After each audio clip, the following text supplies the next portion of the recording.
معنا نهج حياة جئنا تبصرة عن كل ضلال. زکوٰۃ حج پیسے والوں کے لیے ہے، غریبوں کے لیے نہیں ہے. اور زکوٰۃ پورے سال میں 2 منٹ کا کام ہے، جیب سے نکال کے اور حقدار کو دے دیا، ختم. یہ 15-20 دن کا حج کر کے ساری زندگی کی چھٹی، سال میں 1 دفعہ روزے 1 مہینہ، اور نماز 5 دفعہ. نماز میں معافی کوئی نہیں، باقی ہر چیز میں اللہ تعالیٰ نے گنجائش رکھی ہے. زکوٰۃ آج فرض ہوئی ہے، 1 مہینے بعد دے دو، ایک سال کے اندر جب دے دو. اس سال حج فرض ہو گیا ہے، زندگی میں کسی وقت کر لو.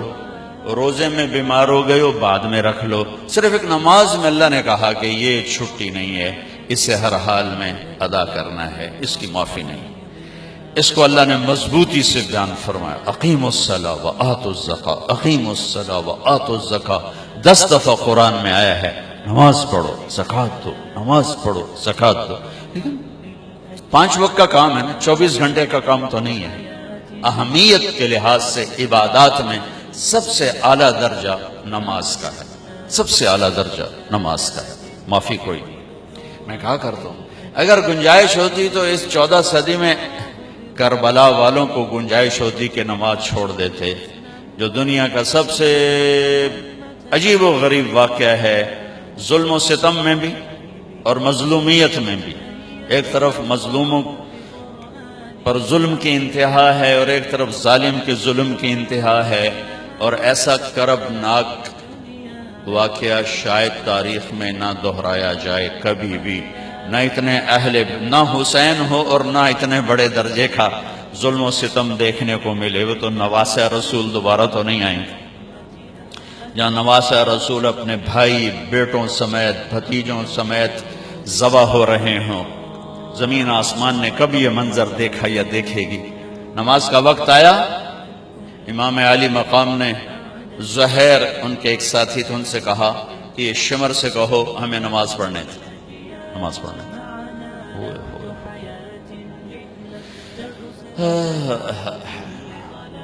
میں یوں کہتا ہوں اگر یہ قافلہ نماز نہ بھی پڑھتا تو ان کی جنت کا فیصلہ ہو چکا تھا.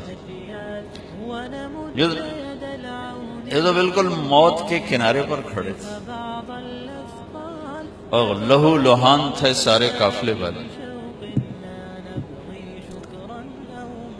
انہوں نے آگے جا کر شمر سے کہا نماز پڑھنے دو. انہوں نے کہا ہم نہیں پڑھنے دیں گے، نماز میں بھی ہماری تلوار چلے گی.